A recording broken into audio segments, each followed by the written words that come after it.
ទាំងអស់គ្នារៀន IFL right នៅឆ្នាំទី4គឺអ្នកគ្នាត្រូវរើស major ថ្មី What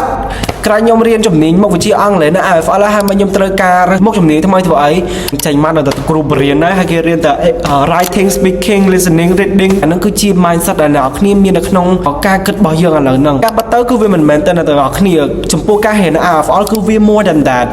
អ្នកគ្នាបាច់ជាឆ្ងល់ថាចំ more than that ហ្នឹងមិនទៅ yes រៀន IFL គឺយើងមិនអាចត្រឹមតែធ្វើគ្រូបានទេប៉ុន្តែយើងអាចធ្វើលើពីគ្រូបានចុះចំពោះជំនាញទី1ដែលអ្នកគ្នាអាចរើសបានបន្ទាប់ពីអ្នកគ្នាបញ្ចប់ឆ្នាំទីសិក្សាទី3នៅ IFL មុខជំនាញអង់គ្លេស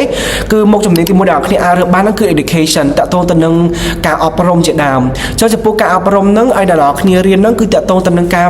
សិលវិធីក្នុងការបរៀនសិស្សក៏ដូចជារៀនតកតងទៅនឹងសង្គមរៀនតកតងទៅនឹងការគ្រប់គ្រងថ្នាក់រៀនរៀនតកតងទៅនឹង methodology of teaching រៀនតកតងទៅនឹង sociology តកតងទៅនឹង development teaching development and stuff like that ពីគ្រូបរិញ្ញាបត្រអ្នកទាំងអស់គ្នាអាចធ្វើជាអ្នកទៅសរសេរបាន textbook writer អ្នកទៅសរសេរសភៅដែរអ្នកទាំងអស់គ្នាក្រៅពីគ្រូបរិញ្ញាហ្នឹងណាបាទហើយមួយវិញទៀតហ្នឹងគឺ international teaching ក្រៅពី locally អ្នកទាំងអស់គ្នាអាចក៏បរិញ្ញានៅមានឱកាសក្នុងការ travel ទៅប្រទេសផ្សេងៗដើម្បីបរិញ្ញានៅ abroad ផងដែរអ្នកទាំងអស់គ្នាតកតងទៅនឹង international business public communication as well as translate and interpretation គឺជាជំនាញ3ផ្សេងៗទៀតក្រៅពី education អញ្ចឹងអ្នកទាំងអស់គ្នាបើសិនជាអ្នកគ្នាមានចម្ងល់ផ្សេងៗទៀតអ្នកគ្នាអាច comment ពីលោកបានចំពោះជំនាញ3ហ្នឹងខ្ញុំនឹងបកស្រាប់បន្ថែមតកតងទៅនឹងមុខវិជ្ជានីមួយៗដែលយើងនឹងត្រូវទៅរៀន IFL ហ្នឹង